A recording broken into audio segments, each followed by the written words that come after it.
Mateus 19, a partir do verso 16.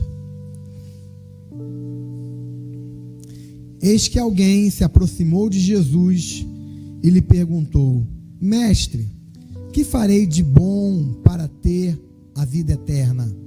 Respondeu-lhe Jesus: Por que você me pergunta sobre o que é bom? Há somente um que é bom.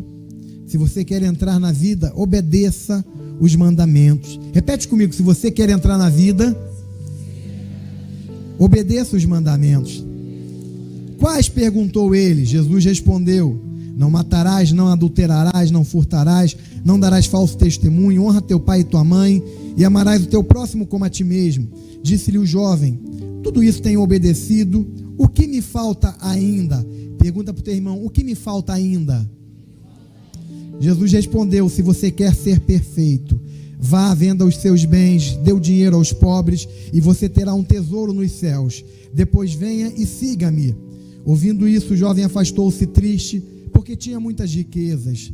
Então Jesus disse aos discípulos: Digo-lhes a verdade, dificilmente um rico entrará no reino dos céus.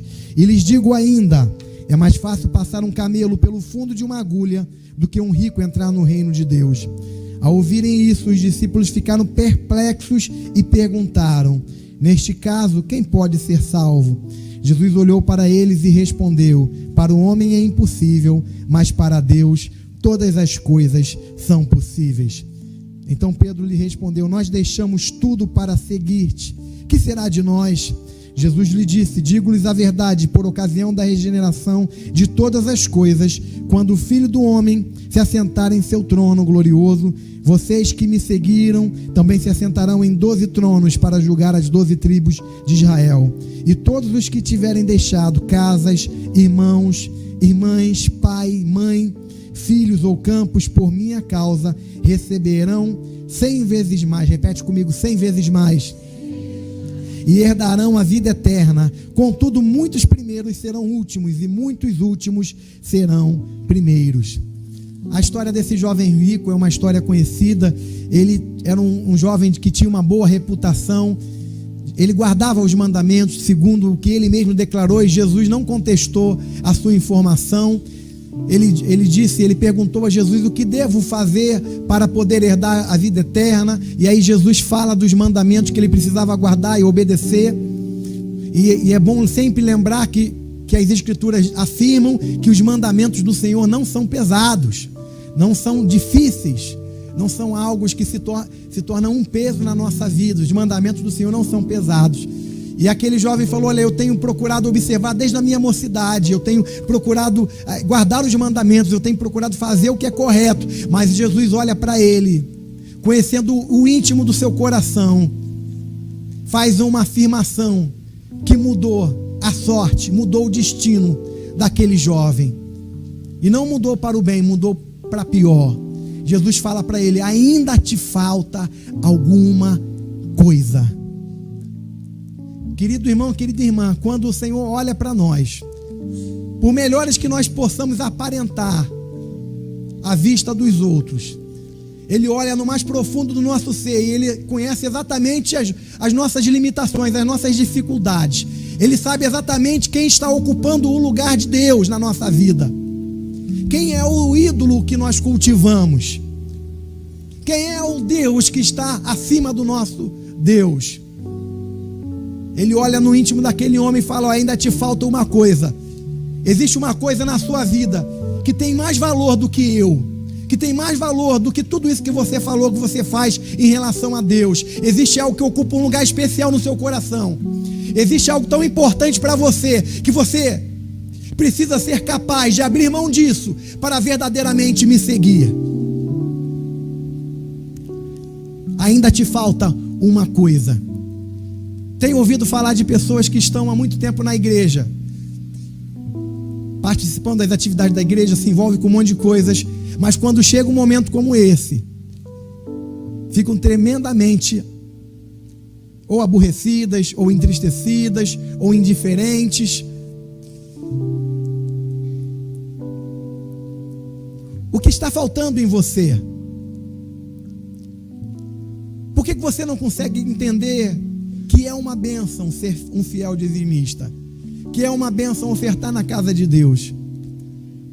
Quando Jesus estava no altar olhando as pessoas virem trazer as ofertas, ele não estava olhando porque ele era curioso. Ele estava olhando porque ele tem um interesse muito grande em saber como é o seu coração, em uma área que é tão importante para nós.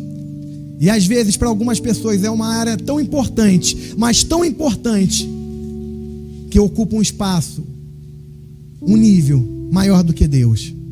Deus que diz, entregue o dízimo, não é voz suficiente, não é poderoso o suficiente para falar mais alto do que a voz do seu coração. Retenha os seus bens, retenha o que é seu, segure para si aquilo que te pertence.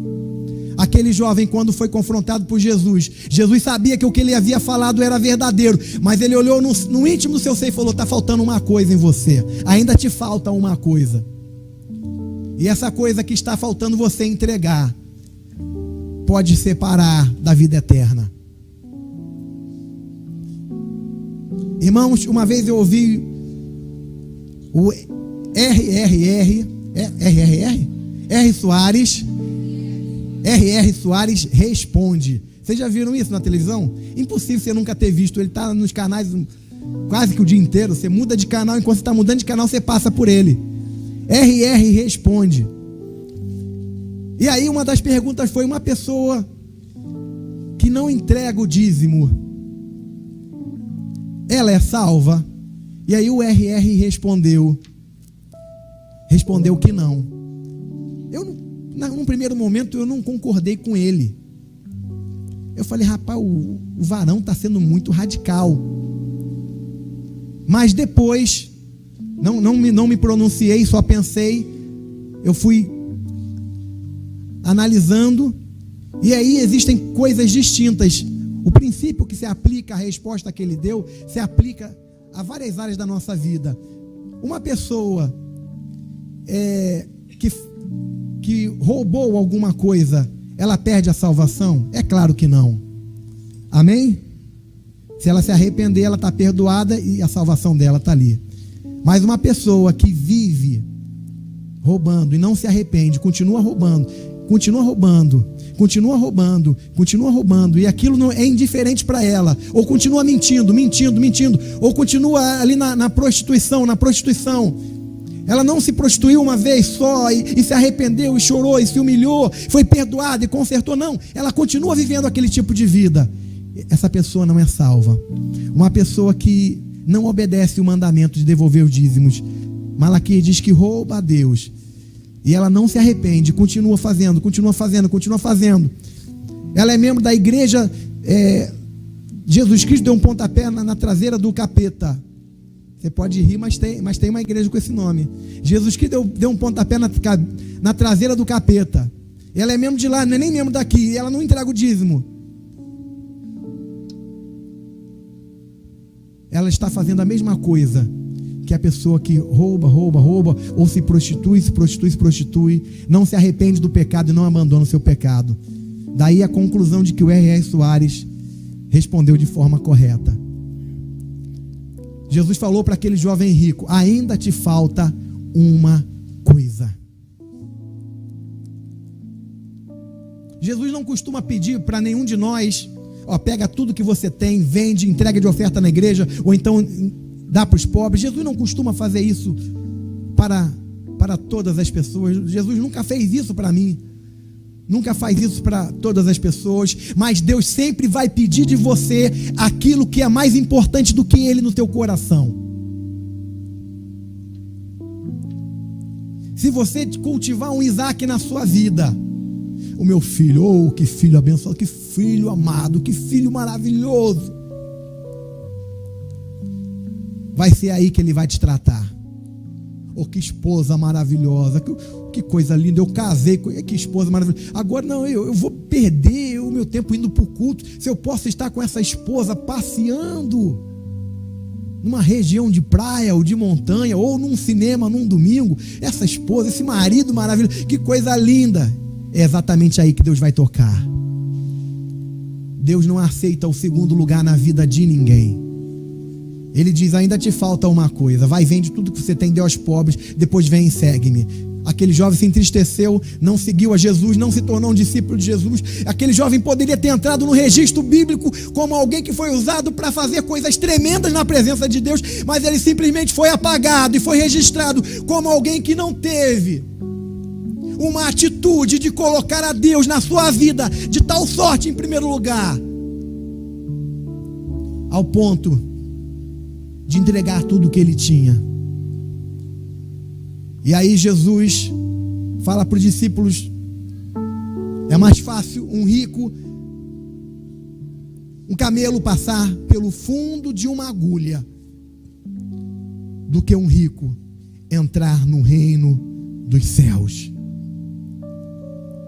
Existem comentários diferentes para o camelo entrar para o fundo de uma agulha. Alguns comentaristas dizem que existia uma entrada lá em Jerusalém, uma entrada baixa, onde o camelo não conseguia passar por ali, né? O homem tinha que descer para entrar e o camelo não conseguia se curvar o suficiente para passar naquela passagem. Uma outra informação é que existia uma corda grossa que entrava em um local chamado agulha para prender as embarcações. Não importa qual seja a interpretação, o que Jesus disse, que é mais fácil passar um camelo pelo fundo de uma agulha do que o rico entrar no reino dos céus. Os discípulos olham para Jesus perplexos, como alguns de nós ficamos quando ouvimos a leitura da palavra de Deus, aquilo que Deus espera de nós, perplexos ali. Senhor, quem poderá salvar-se? Aí Jesus fala: olha, para o homem pode ser impossível, mas para Deus tudo é possível. Pedro diz: Senhor, mas nós deixamos tudo e te seguimos. Hoje a gente está vivendo uma época onde as pessoas estão deixando Jesus para conseguir tudo. Pessoas estão deixando o ministério em busca de tudo. Pedro diz: nós deixamos tudo que nós tínhamos e te seguimos. E Jesus diz: eu lhe garanto. Faz promessas para eles a respeito dos tronos nos céus. E depois faz uma promessa genérica a respeito de todo aquele que crê. Eu lhe garanto que qualquer que deixar casa, pai, mãe, irmão, coisas por amor de mim, vai receber na era presente 100 vezes mais. E na era vindoura, a vida eterna. Eu não sei como é que você participa de um momento como esse, irmãos. Um momento como esse é momento de culto. É momento de adoração. Quando alguém não participa de um momento como esse, duas coisas estão acontecendo. O cara está numa pior, meu irmão. O cara está numa situação de ruína total, pior do que a viúva pobre, porque nem aquelas moedas da viúva pobre essa pessoa tem para colocar no altar. Ou então, ainda te falta uma coisa. O Jesus chama você hoje para adorá-lo através dos dízimos e ofertas. Lembra, Deus é dono do ouro e da prata. Se alguma coisa chegar em você, é porque Ele vai dispensar na sua direção. Ele vai dispensar na sua vida e na sua casa. Se Ele retiver, você não vai receber nada. Ele é dono do ouro e da prata. Lembra do que o salmista falou? Fui moço, sou velho, nunca vi o justo necessitado, nem a sua descendência mendigar o pão. Fala para o teu irmão assim, ó: Deus vai abençoar a tua descendência. O futuro, fala para uma outra pessoa assim, ó: o futuro dos teus filhos estão seguros na presença de Deus. Pega agora o teu envelope. Aleluia. Pega agora o teu envelope, querido. Pega agora o seu envelope. Quero lembrar, eu já falei isso há um tempo atrás: adolescentes, não deixem de ofertar. Eu, quando era adolescente, eu já era fiel dizimista, dizimava do dinheiro da passagem do lanche que meu pai me dava. E já era ofertante generoso. Muitas vezes estava juntando dinheiro para comprar um tênis. Na minha época, o tênis top dos tops era o All Star Conversion. O América era o mais popular, que todo mundo tinha. E tinha o Conversion, que era o americano, que não era todo mundo que tinha. Então estava juntando dinheiro para comprar um tênis, comprar uma bermuda. E aí Deus tocava no meu coração, eu entregava tudo no altar do Senhor. Um dia eu orei e falei para o Senhor: Senhor, eu tenho visto a situação de uma pessoa próxima que vive tendo problema com o emprego, vive desempregada, e daqui a pouco está empregada, daqui a pouco está desempregada. Eu falei: Senhor, eu sou um fiel dizimista. A tua palavra fala de bênção. Eu era um adolescente. Vocês estão me ouvindo, adolescentes?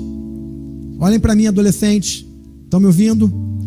Eu era um adolescente. Eu falei: Senhor, eu sou um fiel dizimista. Eu oferto com alegria, com amor. Eu participo. Eu não quero passar por essa trajetória que essa pessoa está passando. E na época era um bom negócio fazer concurso. Hoje em dia as coisas estão modificando. Eu falei: Senhor, eu quero passar num concurso público. Queridos, a primeira prova que eu fiz, fala assim, primeira prova, Deus abriu a porta. E para eu não ficar achando, não, eu passei porque eu estudei pra caramba. E eu estudei pra caramba mesmo. Para eu não ficar achando que eu estudei pra caramba, foi mérito meu. Eu estudei, eu te criei uma disciplina de estudo. E aí eu estudava de manhã, pá, né? Aí Deus manda um vaso que eu nunca vi na vida. Fala: olha, você vai fazer uma prova? Eu falei: vou. Eu vi um anjo escrever na sua prova: você vai ser aprovado. Irmãos, esse momento aqui, Deus criou. É claro que Deus criou para suprir as necessidades da obra dele. Mas Deus criou principalmente porque Deus é um Deus de legalidade. Deus é um Deus de princípios. Deus criou principalmente para que Ele possa ter argumentos legais para abençoar a nossa vida. Levanta agora o teu envelope. Você que crê, somente você que crê, levanta o teu envelope. Somente você que acredita, que confia, somente você que tem certeza que essa palavra que foi ministrada é de Deus mesmo, é verdadeira mesmo. Somente você, levanta. Pai, nós temos aberto mão de coisas, Senhor, por causa da tua obra. Senhor, temos aberto mão de trabalhos, de profissões. Temos aberto mão de empregos, Senhor. Lá em casa tem acontecido isso, Senhor, por causa da tua obra, Senhor. Temos aberto mão de trabalhos, até de concursos realizados, Senhor, e de outras coisas, de trabalho privado. Temos aberto mão de coisas porque um dia o Senhor nos chamou e nós atendemos o seu chamado, e nós confiamos que o Senhor é poderoso para nos dar 100 vezes mais do que aquilo que nós abrimos mão. Queremos agora abençoar o teu povo, Senhor, que nessa noite, Senhor, participa desse momento de adoração, desse momento de culto. Participa deste momento, Senhor, onde temos a oportunidade de devolver os dízimos que pertencem ao Senhor. Senhor, os dízimos são teus, não são nossos. Não queremos ficar com algo que não nos pertence. Por isso nós devolvemos nessa noite, Pai. Queremos semear uma oferta de adoração, algo de valor para nós, algo que seja relevante na nossa vida, Pai. Queremos semear no teu altar. E nós cremos, ó Deus, nós cremos que tu és fiel para cumprir a tua palavra na nossa vida. Muito obrigado, Senhor. Consagramos dízimos e ofertas em nome de Jesus. Amém. Sai do teu lugar.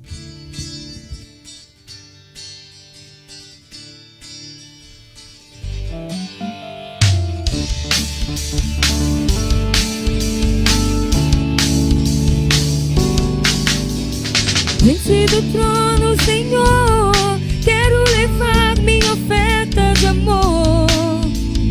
Diante do trono, Senhor, quero levar meu sacrifício de louvor. As minhas mãos levantar, tua beleza então contemplar. Com meus lábios declarar toda a minha adoração. Se não for pra te adorar, se não for pra te servir, por que estou aqui? Se eu quero te adorar, se não for pra te adorar, se Se não for pra te servir, sim, eu quero te adorar, sim, eu sou aqui.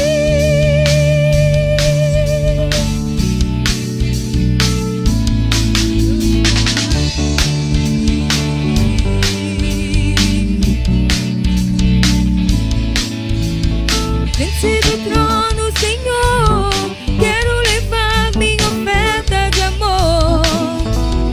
Diante do trono, Senhor, quero levar meu sacrifício de louvor. As minhas mãos levantar, tua beleza então contemplar. Com meus lábios declarar toda a minha adoração. Se não for pra te adorar, se não for pra te servir, porque estou aqui, sim, eu quero te adorar, se não for pra te adorar, se não for pra...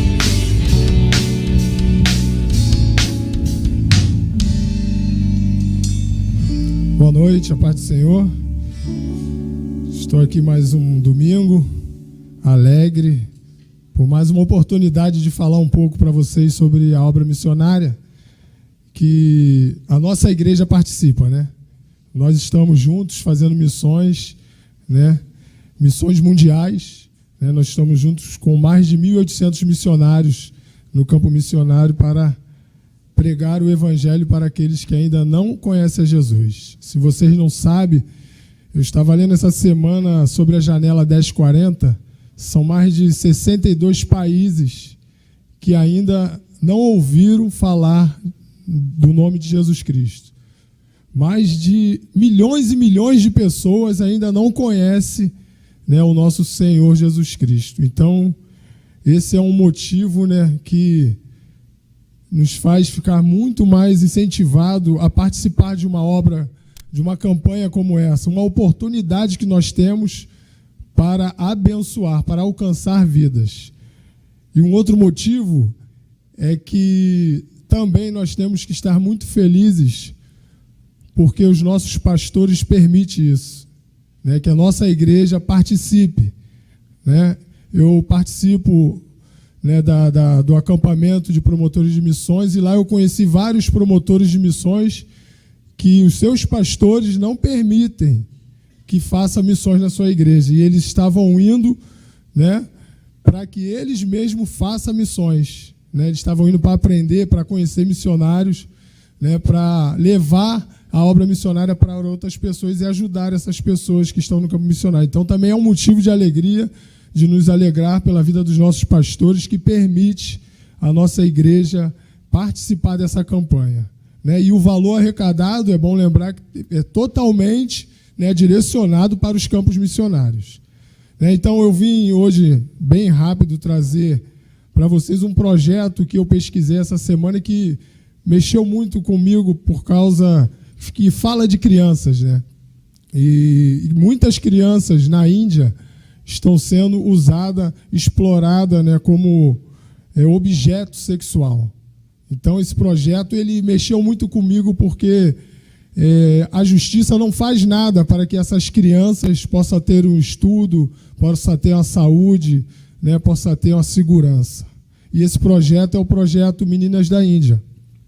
Né? Esse projeto está sendo desenvolvido no sul da Ásia para resgatar crianças de uma realidade de sofrimento e exploração. Os missionários Raul e Júlia são os responsáveis pelo projeto e estão orando para levar esse projeto para outras regiões. As meninas da Índia já começam a lutar no ventre materno. Estima-se que quase 1.200.000 meninas e adolescentes sejam exploradas diariamente.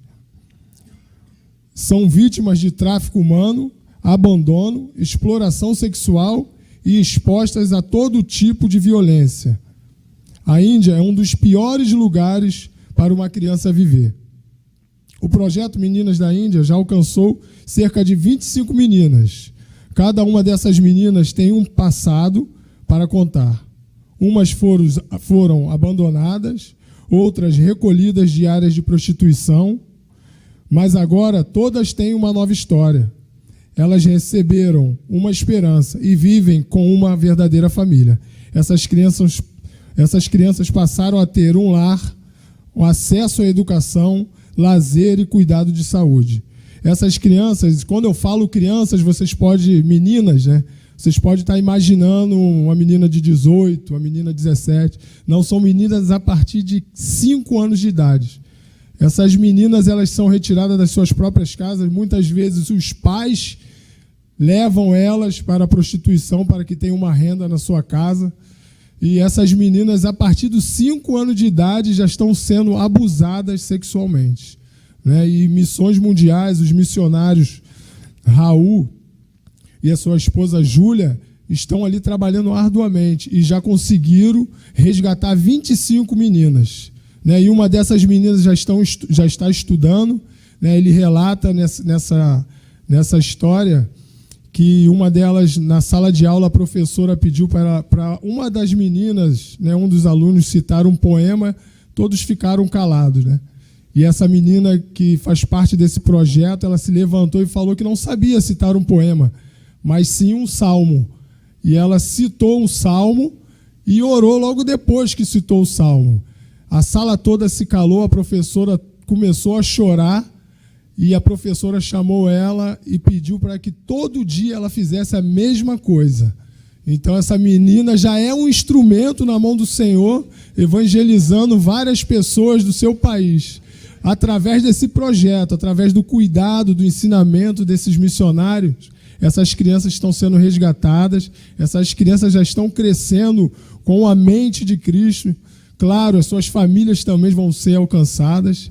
E é algo muito importante para que nós aqui no Brasil entenda a necessidade de uma obra missionária, né? Porque missões, ela se faz com aquele que ora, com aquele que contribui e com aquele que vai.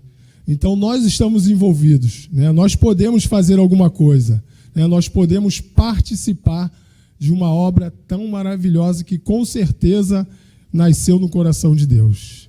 Amém, irmãos? Que Deus nos abençoe em nome de Jesus. Esse é o Marcão Jacob, nosso promotor de missões, e é uma bênção participar dos projetos de missões. São projetos lindos. Vai estar conosco aqui um missionário da Junta de Missões no mês de abril, se eu não me engano é no 3º domingo, depois nós vamos passar direitinho, né? Vai ser um tempo de bênção. Essa campanha de missões é um tempo de bênção, é um tempo que a gente fala de missões, é sempre muito gostoso ouvir sobre missões. Amém? Uma certa ocasião, um pastor,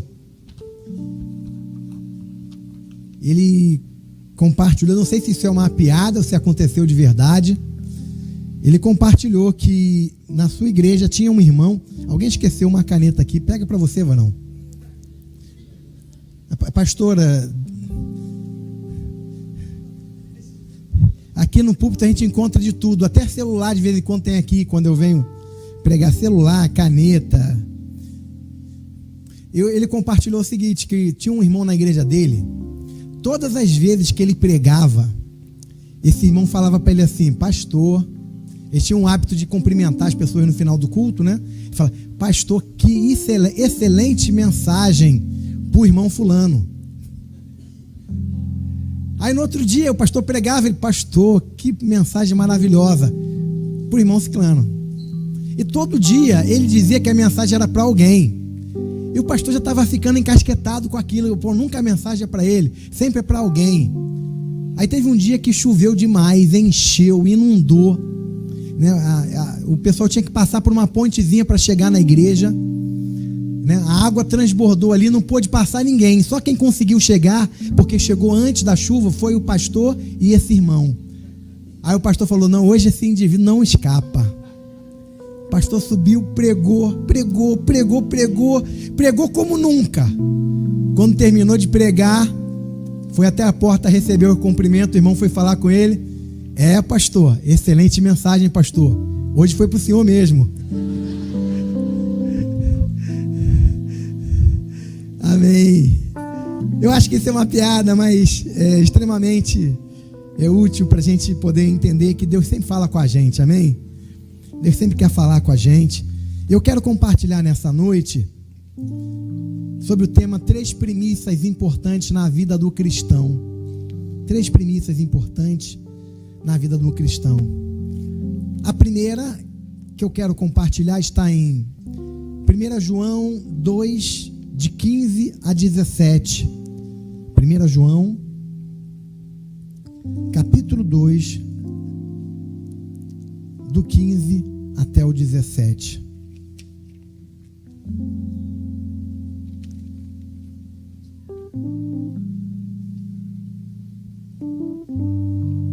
Está aqui na projeção. Não ameis o mundo, nem o que no mundo há. Se alguém ama o mundo, o amor do Pai não está nele. Porque tudo que há no mundo, a concupiscência da carne, a concupiscência dos olhos e a soberba da vida, não é do Pai, mas do mundo. E o mundo passa e a sua concupiscência, mas aquele que faz a vontade de Deus permanece para sempre. Na NVI diz assim: não amem o mundo, nem o que nele há. Se alguém ama o mundo, o amor do Pai não está nele. Pois tudo que há no mundo, a cobiça da carne, a cobiça dos olhos e a ostentação dos bens, não provém do Pai, mas do mundo. O mundo e a sua cobiça passam, mas aquele que faz a vontade de Deus permanece para sempre. Se alguém ama o mundo, o amor do Pai não está nele. A primeira pergunta que eu quero fazer, para a gente refletir, é o que há no mundo? E dentro do texto que nós lemos, existe no mundo a cobiça da carne, a cobiça dos olhos e a ostentação dos bens. A palavra concupiscência no grego é epitomia, termo utilizado para indicar qualquer desejo de qualquer tipo de espécie. Epitomia, concupiscência, a concupiscência dos olhos, a concupiscência da carne. A cobiça da carne são as imoralidades, as perversões de toda sorte. É a cobiça da carne. Paulo chama de paixões da carne. Ele, escrevendo a sua carta a Timóteo, ele diz para Timóteo: foge das paixões da mocidade. E as paixões da mocidade estão muito relacionadas às paixões da carne, aos desejos da carne, aos prazeres da carne. O mundo, ele traz os prazeres da carne como algo extremamente instigante para cada um de nós. É por isso que Paulo fala: olha, quando você for lidar com a carne, não é para você enfrentar, é para você fugir.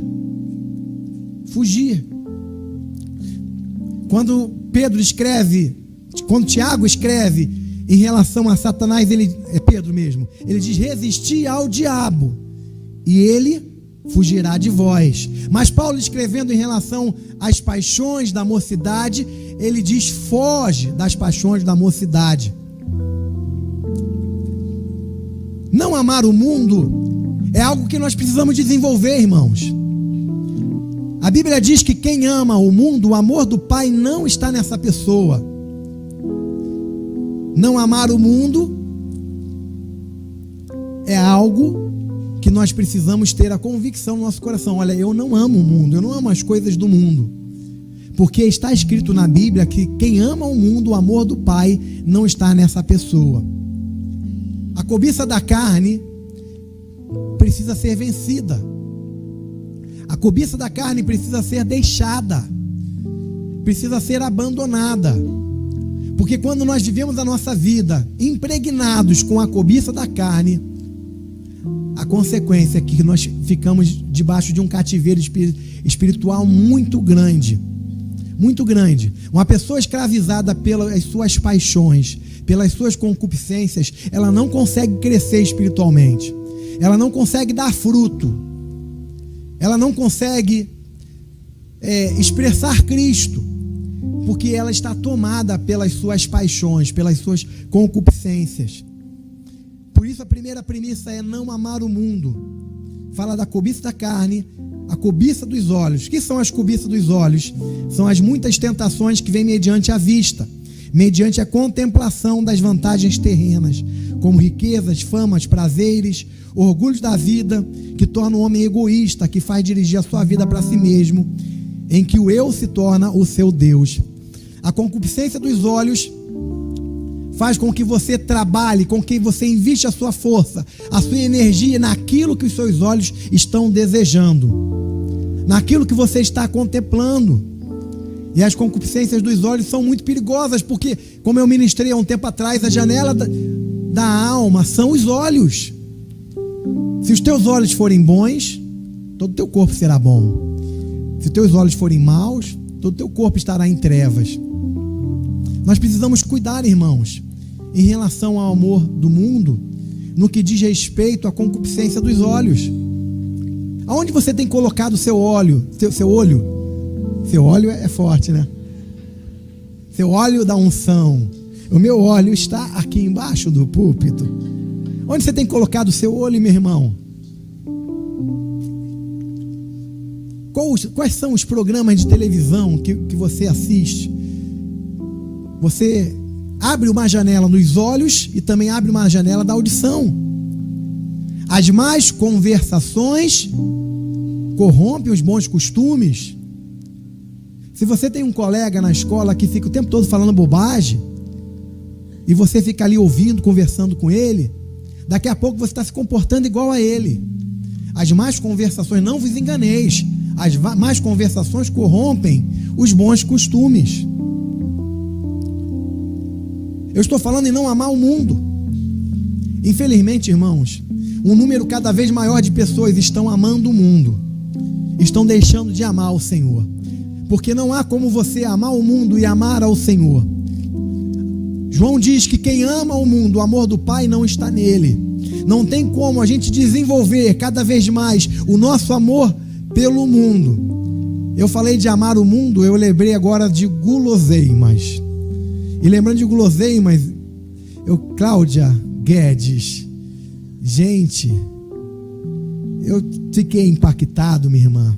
Nós recebemos um pregador de fora, a nossa igreja recebe com honra. E aí a gente sempre faz uma jantinha, uma recepção. A nossa igreja é conhecida aí pelas irmãs que são fera aqui da igreja, irmão. Nós temos umas irmãs aqui top. E ontem na escala foi a nossa querida Cláudia Guedes, meu irmão. Hoje lá em casa quase deu briga. Que a gente levou um pedacinho de sobremesa, negócio que sobrou. E aí, que sobremesa é aquela, minha irmã? Gente, é um negócio fantástico. Minha mãe viu que eu estava com um desejo muito grande e tinha um pedaço pequeno. Ela falou, não, eu vou comer um morango. Aí eu falei para minha esposa, não, minha mãe falou que vai comer um morango.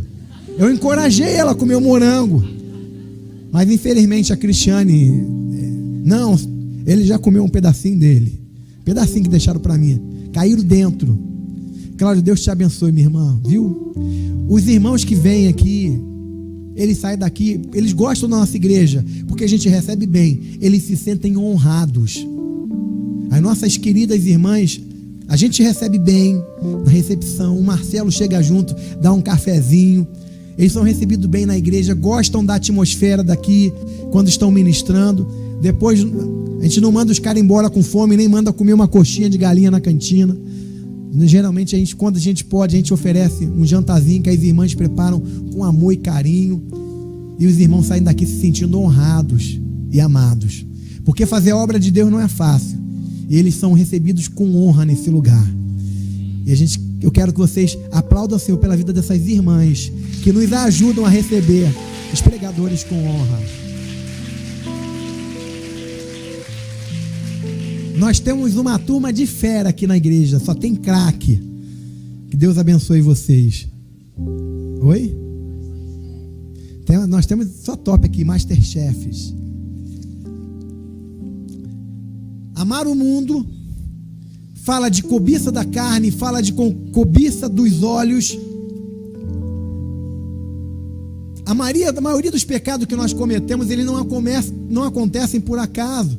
A gente começa primeiro abrindo uma porta de entrada ou uma janela de entrada através da concupiscência dos olhos. E aí a gente começa a desejar, a gente começa a querer aquilo na nossa vida. E aí a gente começa a pensar sobre a possibilidade de ter aquilo. E aí depois, a concupiscência, Tiago fala, ela vai tomando conta e dá a luz ao pecado.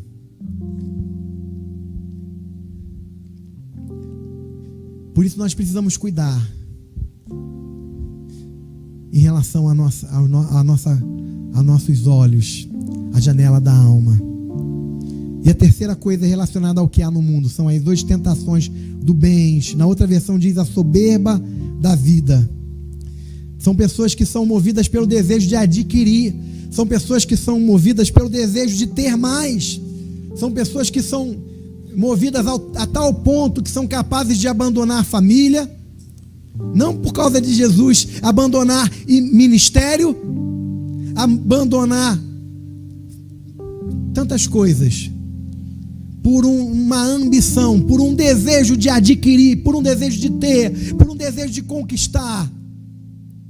Não está satisfeita com o que tem. Paulo diz, olha, você tendo o que comer, o que vestir, esteja satisfeito. Mas algumas pessoas, elas começam a ostentar o desejo de crescer. E aí, irmãos, não falta gente para motivar. Deus dele nos chama para crescer, irmãos, amém? Deus não tem nenhum problema com riqueza. Eu falei do jovem rico aqui. Jesus teve discípulos cheios da grana. Tinha algumas mulheres seguidoras de Jesus que eram cheias da grana. Não há nenhum problema com riqueza. Abraão era extremamente rico. Salomão foi, segundo as escrituras, o homem mais rico na face da terra. Deus não tem problema com dinheiro, muito pelo contrário. Ele promete abrir a janela dos céus e derramar bênçãos e dinheiro na nossa vida. O problema está na ostentação. Aquilo se tornar tão importante para você, ao ponto de você ser capaz de abrir mão de tudo para chegar ao seu objetivo financeiro. Abrir mão de princípios, abrir mão de chamado, abrir mão da igreja local. Você sabia que Deus tem um propósito na vida de cada pessoa, na sua igreja local? E que algumas pessoas, se saírem da sua igreja local com suas próprias pernas, estarão indo para longe do propósito que Deus tem para a sua vida. Mas existem muitas pessoas que abrem mão por causa da riqueza, por causa do amor ao dinheiro. Paulo diz: o amor ao dinheiro é a raiz de todos os males. A origem de tais desejos não é o Pai. O texto diz: a cobiça da carne, a cobiça dos olhos e a ostentação dos bens não provém do Pai, mas do mundo. Irmãos, nós precisamos cada vez mais procurar discernir o que é que vem do Pai, o que é trabalhado pelo mundo, pela cultura do mundo. A pastora Cristiane, há um tempo atrás, ministrou sobre cultura, uma palavra maravilhosa aqui, falando sobre cultura, aculturação, falou assim de uma forma muito especial sobre cultura. Está sendo trabalhado, queridos, uma cultura moderna, uma nova cultura. Existe um doutrinamento contínuo acontecendo em diversas áreas da nossa vida. A cultura deste mundo está sendo trabalhada para que nós possamos perder a cultura do reino, a cultura do reino de Deus, e possamos viver segundo o padrão deste mundo. Nós somos desafiados por Deus a não amar o mundo nem aquilo que no mundo há. O mundo passa e as suas concupiscências, mas aquele que faz a vontade do Senhor permanece para sempre.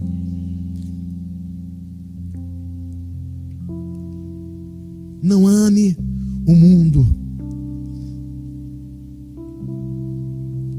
Nós somos chamados para fazer a vontade de Deus e não para buscar as coisas que o mundo oferece.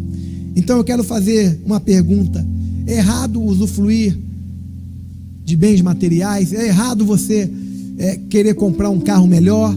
É errado você querer ser promovido? É errado você trabalhar para ter melhores condições? É claro que não, irmãos. Eu tenho observado a vida de muita gente que, quando se converte e aceita Jesus e começa a viver movido pelos princípios da palavra de Deus, a maioria dessas pessoas começam a crescer também na área financeira. Acho que vocês não ouviram o que eu falei. Pessoas que conhecem a Jesus começam a observar os princípios da palavra de Deus, começam também a crescer na área financeira.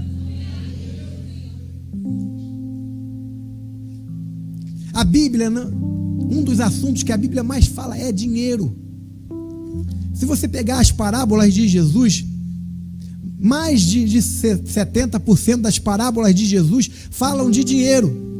A dracma perdida, né? Parábola dos talentos, e por aí vai. O problema não está em desejar melhorar a sua qualidade de vida. O problema está em quanto você está aplicando o coração e qual o lugar que isso está ocupando na sua vida. Enquanto priorizarmos o reino de Deus e fizermos a sua vontade, Deus somente não vai cuidar de nós. Ele vai cuidar de nós, mas também vai atender os nossos desejos, irmãos. Porque existem desejos que nós temos que são desejos,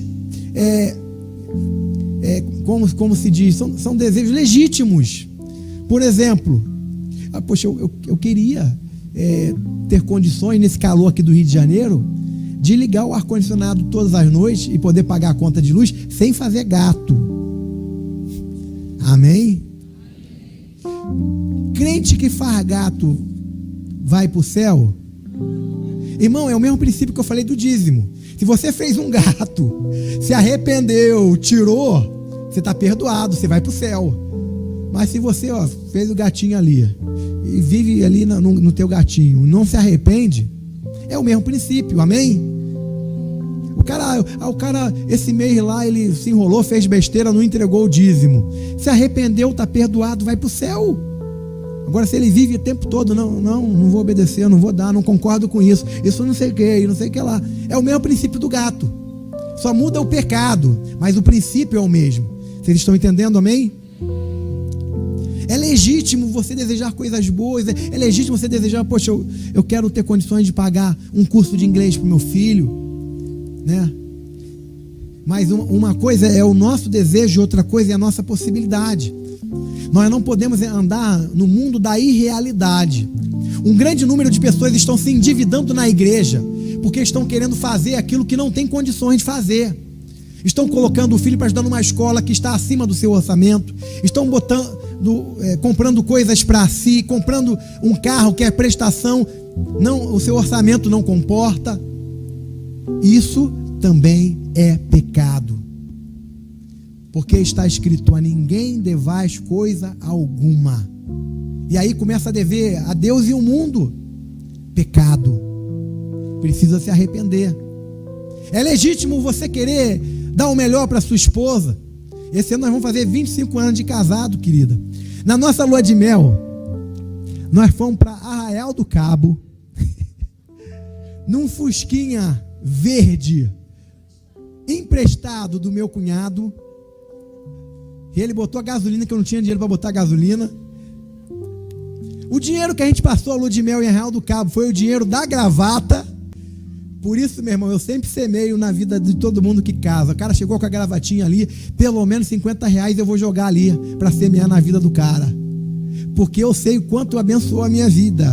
O dinheiro que eu passei a lua de mel foi o dinheiro da gravata. Numa casa emprestada da minha tia. Na Praia dos Anjos. Esse ano a gente vai fazer 25 anos de casado. De lá para cá muita coisa mudou, né, amor? Graças a Deus muita coisa mudou. Esse ano nós ficamos hospedados na 7ª Avenida em Nova York. Deus vai abençoando, irmãos, a nossa fidelidade, o nosso trabalho. Ela já tinha ido em Nova York antes. O trabalho de doutorado, a tese de doutorado dela foi selecionada para ser apresentada na Universidade de Colômbia. Foi para lá, apresentou a tese de doutorado dela lá. Depois o trabalho dela foi selecionado para ser publicado. Deus abençoa o trabalho das nossas mãos, sim. É legítimo você desejar. Você não vai fazer, é loucura. Você não vai fazer, é igual Abraão fez. Foi para o Egito, lá por conta própria, no momento de crise financeira que estava vivendo a terra, que Deus mandou ele ir para aquela terra. Aí ele vai para o Egito com a família dele, quase perde a mulher. O texto não diz claramente, mas no meu ponto de vista, o faraó passou o cerol na mulher de Abraão. Em um segundo momento, Deus impediu uma outra pessoa. Eu esqueci o nome do cara. Depois ele foi para um outro lugar. Aí minha irmã, uma mulher linda pra caramba. Aí a mulher era... E naquela época que eles faziam, a mulher era muito linda. Eles matavam o cara, né, e ficavam com a mulher do cara, porque eles não podiam ficar com a mulher do cara, o cara estando vivo. Naquela época eles tinham mais temor. Se fosse hoje, não, né? Mas naquela época, o que eles faziam? Para ficar de forma legal com a mulher do cara, eles matavam o cara. Então Abraão falou: para eu não morrer, vamos falar que nós somos irmãos. E não era mentira, né? Eles, de certa forma, eles eram da mesma família, né? E aí, o que aconteceu? Ah lá, tem uma mulher linda lá, e o cara, faraó, se interessou, trouxe, levou para casa dele. O texto não diz nem sim nem não, mas o texto não fala como no outro texto que Deus impediu que acontecesse alguma coisa. E aí depois houve uma praga lá, e aí Deus revela para Faraó que é por causa da mulher que ele tinha tomado, e descobre que era a mulher de Abraão. Por causa da ida dele para o Egito, a descendência dele, Deus deu uma profecia que a descendência de Abraão ficaria 400 anos como escravos no Egito. E eu não vou falar de Noemi, que o marido morreu, e os 2 filhos morreram, ela perdeu as terras dela, e se não fosse a extrema bondade de Ruth e a mão de Deus sobre a vida de Ruth, Noemi estaria vivendo uma vida totalmente destruída por conta de uma mobilização em prol de melhores condições financeiras. Irmãos, Deus não nos chamou para viver neste mundo com o coração daquele jovem rico. Não tem como a gente conciliar, irmãos, o amor a Deus e o amor às riquezas. Jesus disse: olha, não tem como servir a 2 senhores. Ou você vai se submeter a um, ou vai se submeter ao outro. Você não pode servir a Deus e a Mamon. Você não pode servir a Jesus e ao dinheiro.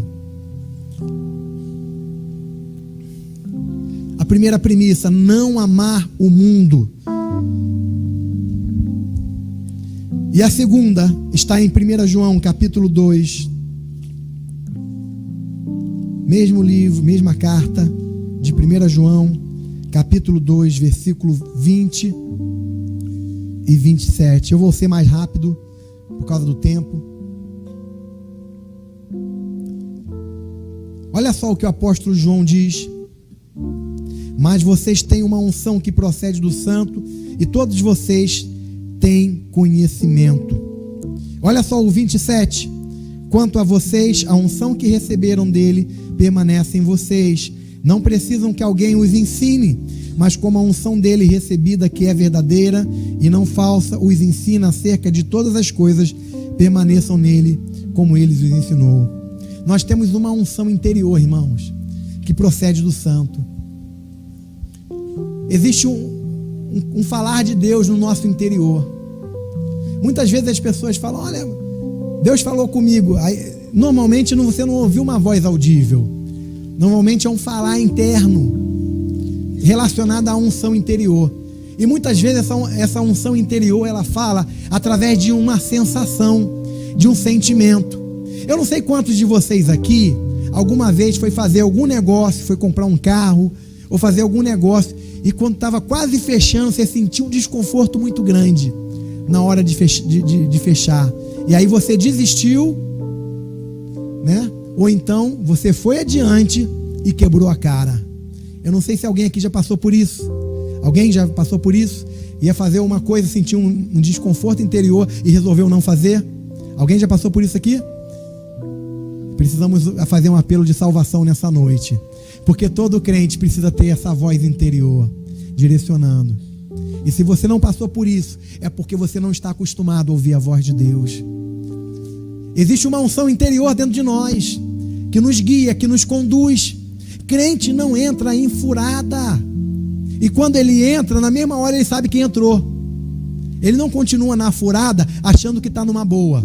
O crente até entra na furada, mas ele entrou, alguns minutos depois, ele já percebe que ele entrou numa furada, porque ele começa a sentir um desconforto interior, uma incomodação. Isso chama-se unção interior.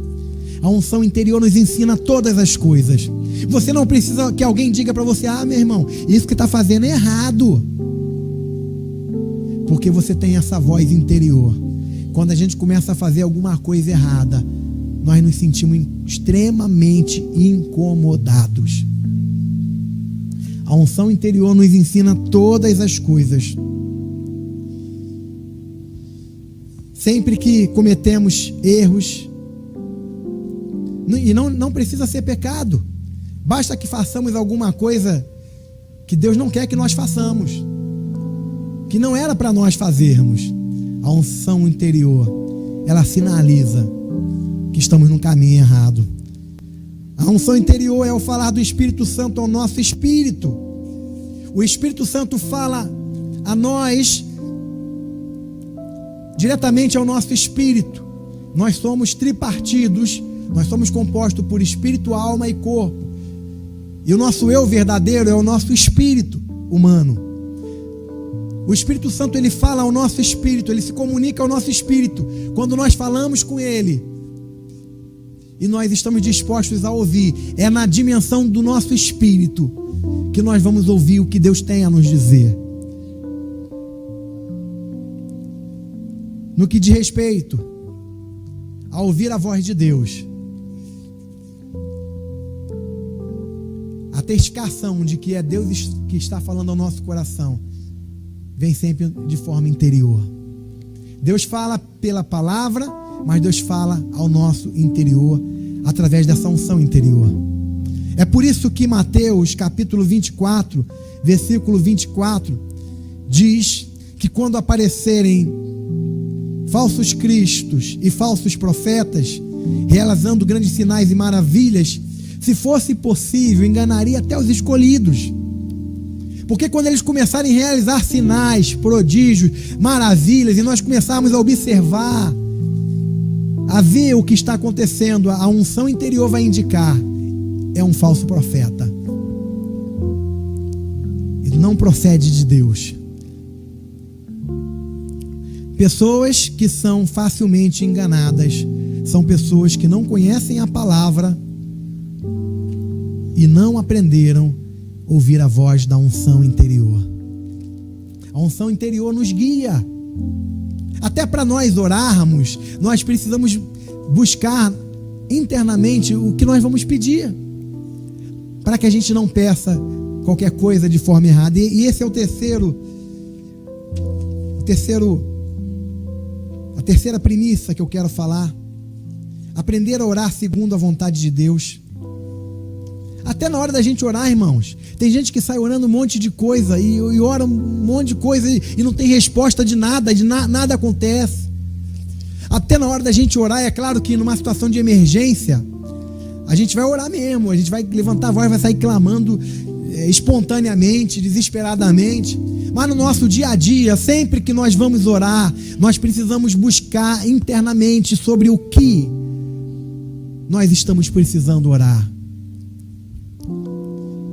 A palavra de Deus em 1 João capítulo 5, versículo 14 diz: esta é a confiança que temos ao nos aproximarmos de Deus. Se pedimos alguma coisa de acordo com a sua vontade, Ele nos ouve. E se sabemos, versículo 15, que Ele nos ouve em tudo o que pedimos, sabemos que temos o que dele pedimos. Esta é a confiança que nós temos. Se pedirmos alguma coisa segundo a sua vontade, Ele nos ouve. Quanto querem ter as suas orações ouvidas e respondidas? Se pedirmos alguma coisa segundo a sua vontade, Ele nos ouve. Eu ouvi quando eu era mais novo, que sempre que nós orarmos ao Senhor, Deus vai sempre responder de 3 maneiras: sim, não e espere. E aí, o que acontece? As pessoas oram, não acontece, e aí a pessoa fica pensando: Deus respondeu não. Ou então Deus mandou esperar, estou esperando. Mas o texto bíblico nos ensina a ter confiança. Esta é a confiança que temos. A confiança, ela provém de um entendimento. Ela provém de um conhecimento. E qual é o conhecimento? Conhecimento da vontade de Deus. Quando nós pedimos alguma coisa segundo a vontade de Deus, nós podemos ter a certeza que Ele vai nos ouvir.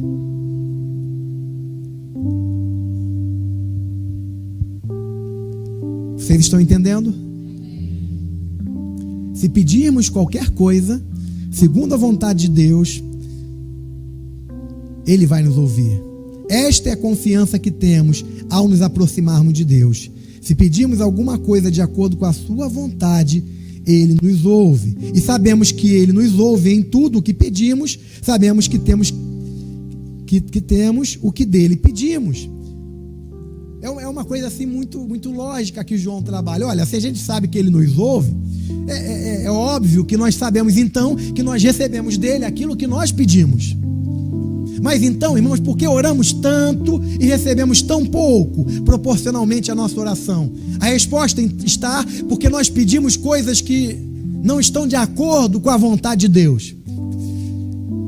E o parâmetro da vontade de Deus é a palavra de Deus. Existem mais de 8.000 promessas na Bíblia a nosso respeito. É possível conhecer a vontade de Deus na Bíblia a respeito da vida financeira, a respeito de cura divina, a respeito de prosperidade, a respeito de relacionamento conjugal, a respeito da bênção dos filhos. Existem mais de 8.000 promessas na Bíblia. A terceira primícia é um segredo que eu quero dar para que a igreja seja poderosa em sua oração. Orar segundo a vontade de Deus. Buscar na voz interior sobre o que devo orar. E o Espírito vai te comunicar. Enquanto você estiver orando, você precisa desenvolver a habilidade de ouvir Deus falar no seu interior. Como é que as pessoas normalmente oram? Elas ficam meia hora falando. E aí Deus está querendo responder. Aí Deus ali, aguardando uma brecha para Ele responder. Aí a pessoa e Deus ali, né? Querendo responder, querendo falar. Porque oração é um diálogo, é uma conversa entre duas pessoas. Mas a pessoa fica lá, aí ela termina de falar, vira as costas e vai embora. E Deus assim, eu queria tanto falar com meu filho, com a minha filha, mas ele veio aqui, só falou e foi embora. Aí que Deus é tão paciente, tão amoroso, ele, quem sabe numa próxima oportunidade, ele para me escutar. Quando nós estamos orando, nós estamos falando com Deus, é importante a gente dar intervalos para que Deus nos responda. Porque a gente tem muitas perguntas que nós queremos fazer para Deus. É importante que a gente faça essas perguntas. Espere o que Ele vai falar ao nosso coração. Ele pode testificar no seu interior. Ele pode colocar um texto da palavra que tem a ver com o que você está pedindo.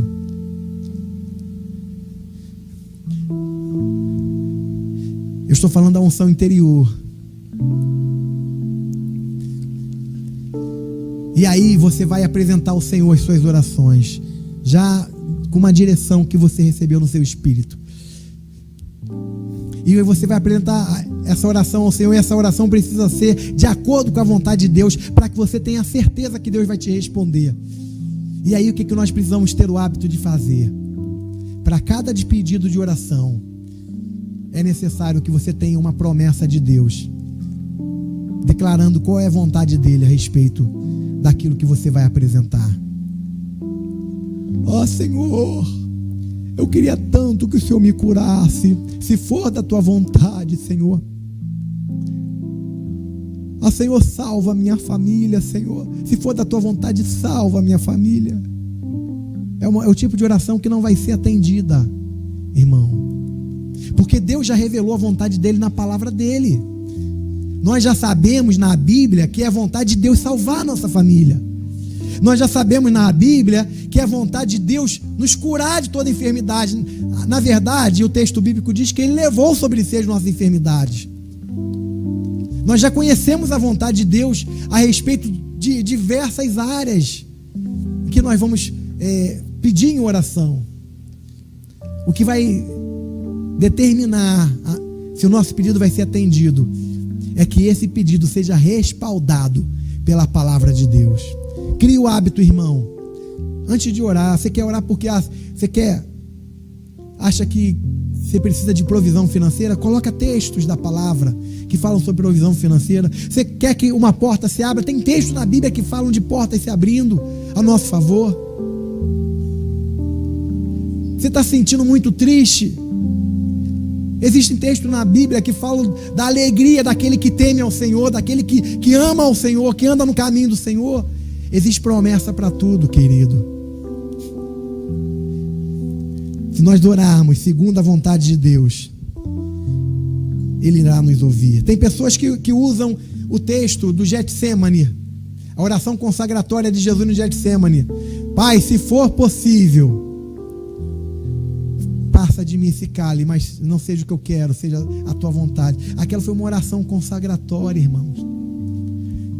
Não é o tipo de oração para você. Senhor, se for possível, passa de mim essa enfermidade, mas não seja o que eu quero. Mas a Bíblia já diz o que o Senhor quer. Você está entendendo? Existe muita confusão, porque existem tipos diferentes de oração. Ah, pastor, eu aprendi que a gente só deve orar uma vez, aí depois a gente vai só agradecer. Não, pastor, eu aprendi que a gente tem que ficar orando o tempo todo, perseverando, orando, até conseguir. Aí uma confusão, uma salada doutrinária. E essa confusão acontece porque as pessoas não entendem que existem tipos diferentes de oração. Quando nós vamos orar por uma outra pessoa, a oração usada é a oração de intercessão. Não é para você orar uma vez só e depois agradecer. Não, porque aí vai depender da fé da pessoa, vai depender de outras situações que não dependem de você. Você vai usar a oração de intercessão, você vai orar com perseverança. Mas a Bíblia fala, quando nós vamos orar uma situação nossa, nós podemos aplicar fé. Nós podemos aplicar fé. O texto bíblico diz: olha, se qualquer pessoa não duvidar no seu coração, mas disser ao monte, ergue-te, precipita-te no mar, assim acontecerá da forma que ela diz. Se não duvidar no teu coração, você vai dizer e vai acontecer. A gente precisa, irmãos, entrar num posicionamento vitorioso, irmãos, porque a oração vai abrir portas de vitória para nós, irmãos. Eu falei de 3 premissas porque a única coisa que pode impedir Deus responder a nossa oração, mesmo sendo a sua vontade, é se nós estivermos cheios de ilegalidade, cheios de situações, cheios de brecha na nossa vida que não permite agir o Senhor. Amando o mundo, amando as coisas deste mundo. Irmão, o mundo vai passar, querido. Isso tudo aqui vai passar mais rápido do que você imagina. Nós já temos um cenário preparado para a manifestação do anticristo. Nós já temos tecnologia suficiente para a marca da besta. Tudo que nós temos hoje vai passar rapidamente. O mundo vai passar. Nós estamos aqui por causa do Senhor, irmãos. Nós estamos aqui para servir ao Senhor. Enquanto nós estamos aqui, nós trabalhamos. Enquanto nós estamos aqui, nós estudamos. Enquanto nós estamos aqui, nós nos casamos. Amém? E vai ser assim até Jesus voltar. Está escrito. No dia do Senhor vai ser como nos dias de Noé. As pessoas trabalhavam, negociavam, casavam, davam-se em casamento e não perceberam, até que veio o dilúvio e tomou a todos. Nós vamos continuar fazendo as mesmas, nós não vamos parar. Pastor, eu gostei muito da sua palavra no domingo e a partir de agora eu quero priorizar Deus. E primeira atitude que eu vou tomar é parar de estudar. Tem nego que é sem vergonha, né, cara? Eu não estou querendo nem mais trabalhar, eu vou viver pela fé. Aí sabe o que eu vou dizer para ele? Vou dizer 2 versículos. O primeiro versículo está em Provérbios. Vai ter com a formiga, ó preguiçoso. E o segundo versículo foi uma das cartas de Paulo para evitar problema que estava acontecendo na igreja. Aquele que não trabalha também não deve comer. Que tinha os irmãos na aba dos irmãos. Tu pensa que é só nos dias de hoje? Tinha os irmãos naquela época na aba da igreja lá. Não, os irmãos aqui, a gente... Irmão, família em Cristo, todo mundo se ama no Senhor. Os caras não queriam trabalhar. Aí ficavam sendo sustentados pelos irmãos, pela igreja, porque não queriam deixar o irmão passar a necessidade. Aí Paulo vendo aquela situação e falou: não é para fazer isso não. Aquele que não trabalha também não coma. Se o cara não quer trabalhar, ele vai ficar sem comer, né? Talvez a gente até não teria coragem de fazer isso, mas Paulo manda fazer desse jeito. Não, pelo menos uma quentinha pro irmão a gente vai dar. O cara não quer trabalhar não, mas não vamos deixar morrer de fome. Paulo fala que não é nem para dar uma quentinha, deixa o cara morrer de fome, né? Então, irmãos, nós precisamos entender, o mundo está passando depressa demais. Nós precisamos fazer o que nós estamos fazendo com discernimento, com entendimento. Nós vamos trabalhar para a glória de Deus, nós vamos prosperar para a glória de Deus, nós vamos crescer na vida para a glória de Deus. E como é que é para a glória de Deus? Se tudo o que nós fazemos visa o reino de Deus, visa o crescimento da obra de Deus, se o nosso empenho principal, o nosso coração, a nossa maior movimentação está relacionada às coisas de Deus, significa que estamos vivendo para a glória dele. Se Deus estiver em segundo lugar, você está vivendo para você mesmo. Você está amando o mundo. Você está amando o que no mundo há. Você está querendo construir um castelo aqui nessa terra. Você está pretendendo ajuntar tesouros nessa terra. Você está achando que você pode viver a sua vida da maneira que você quer. Não, irmãos. Se você é filho de Deus e você nasceu de novo, você é filho. Amém? Você tem que viver para fazer a vontade de Deus. Vocês ainda estão aí? E se você está preocupado com esse negócio de fazer a vontade de Deus, deixa eu te dizer uma coisa: a vontade de Deus é boa, perfeita e agradável. Amém? Aleluia! Aleluia!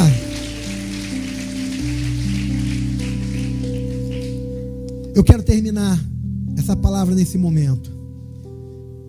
Precisamos amar mais ao Senhor do que ao mundo. Precisamos aprender a ouvir essa unção interior, essa voz interior que está dentro de nós. O falar de Deus no nosso espírito. Precisamos aprender a fazer isso. Eu estou aprendendo ainda, eu também tenho dificuldades, porque a gente é muito envolvido com as coisas externas. E a gente precisa, né, trabalhar mais. E você precisa trabalhar isso para você aprender também. E nós precisamos aprender a orar sempre segundo a vontade de Deus, porque todas as vezes que oramos segundo a vontade de Deus, Ele nos ouve. Amém? Se coloque em pé no seu lugar. Nós vamos orar.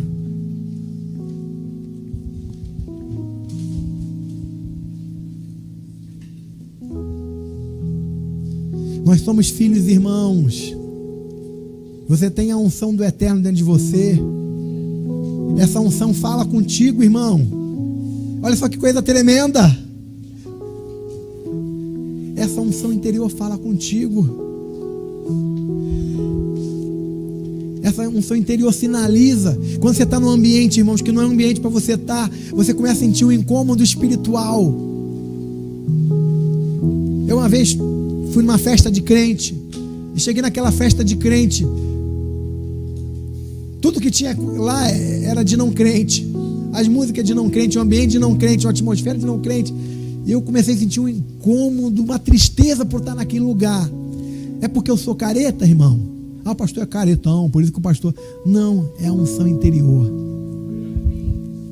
É por isso que Paulo fala, não entristeça o espírito. O espírito que está dentro de você, ele tem ciúme. Ele tem ciúme de você. O espírito está dentro de você, querido. Você tem uma unção interior. Não ame o mundo. Busque o Senhor. Ame o Senhor. O amor do Pai, deixa o amor do Pai ser dispensado em você, cada vez mais, num nível cada vez maior. Aprenda a ouvir a voz do seu interior e ore segundo a vontade de Deus. Deus deseja responder as tuas orações, irmãos, mais do que você imagina. Ele falou através de Jesus: olha, até agora nada pediste em meu nome.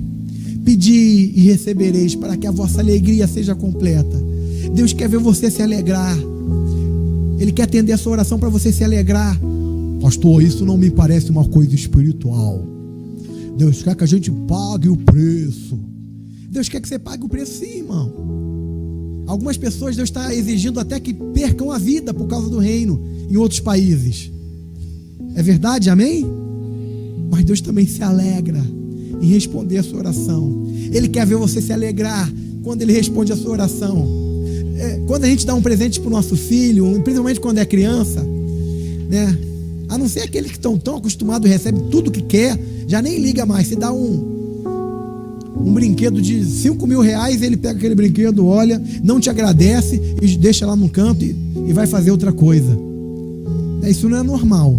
É por isso que Deus não responde qualquer porcaria para nós, né? Ele responde aquilo que é da vontade dele, aquilo que tem base na palavra. Quando nós damos um presente para o nosso filho, ele pega aquele presente que ele queria, né? Principalmente quando é uma criança, ele pega, se alegra, festeja, celebra, agradece, dá um abraço na gente. Obrigado, papai, obrigado, mamãe, né? E vai brincar com aquele brinquedo. Irmãos, se eu e você que somos maus, sabemos dar boas coisas e nos alegramos ao ver o nosso filho feliz quando recebe uma coisa que nos pediu, você imagina o coração de Deus, irmãos? O nosso Deus, o nosso Pai. A gente está fazendo muitas vezes uma ideia equivocada da natureza dele. Ele deseja nos abençoar, ele deseja ver o nosso crescimento. E para ver o nosso crescimento, ele permite algumas coisas na nossa vida, mas ele sempre contrabalança, irmãos. Ele não permite só que a gente fique passando provação o tempo todo, não. Ele permite que a gente passe a provação para a gente crescer, mas ele quer atender as nossas orações, ele quer nos abençoar, ele quer que a gente se alegre com aquilo que ele nos deu. Eu quero orar nessa noite. Eu quero orar pela tua vida, eu quero orar por um novo tempo na presença do Senhor. Um novo tempo de consagração de coração, sabe? Precisamos consagrar o nosso coração ao Senhor. Nosso coração tem sido ocupado pelas coisas do mundo, né? É necessário, há necessidade grande de consagrarmos o nosso coração ao Senhor, guardarmos o nosso coração, mas muito mais do que guardarmos o nosso coração, há uma necessidade de consagrarmos o nosso coração, a nossa vida ao Senhor. Aleluia. Eu quero orar nesse momento, eu quero orar por você.